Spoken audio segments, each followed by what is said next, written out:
మార్కెట్లో ఇప్పుడు ఉల్లిపూలు చాలా బాగా దొరుకుతున్నాయండి. దీంతో ఒక మంచి కాంబినేషన్ చూపిస్తాను. ఉల్లిపూలు, క్యాబేజ్ ఇంకా ఎగ్స్ కలిపి ఇలా బుజ్జి చేసుకుంటే చపాతీతో పాటు తినడానికైనా లేదా అలాగే తినడానికైనా సూపర్ గా ఉంటుంది. టేస్ట్ తప్పకుండా ఫిదా అయిపోతారనమాట.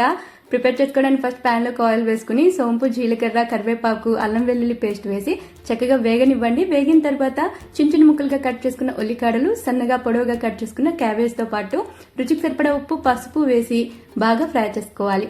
తర్వాత ఇందులోకి నేను ఇక్కడ 5 ఎగ్స్ ని యాడ్ చేస్తున్నాను. ఇలా యాడ్ చేసుకున్న తర్వాత మిరియాల పొడి, ఎగ్స్ కి సరిపడా సాల్ట్ వేసి మూత పెట్టి 1-2 నిమిషాలు ఉడికించుకోండి. తర్వాత ధనియాల పొడి, కారం పొడి యాడ్ చేసి చక్కగా వీటిని పొడి పొడిగా ఫ్రై చేసుకోవాలి. చివరిగా కొత్తిమీర రెమ్మలు యాడ్ చేసి కలిపి తీసేసుకుంటే ఎంతో టేస్టీ అయిన స్ప్రింగ్ ఆనియన్ మరియు క్యాబేజ్ ఎగ్ బుజ్జి అయితే రెడీ అయిపోయిందండి. సూపర్ హెల్తీ అండ్ చాలా చాలా టేస్టీ. తినడానికి భలే ఉంటుంది. తప్పకుండా ట్రై చేసేయండి.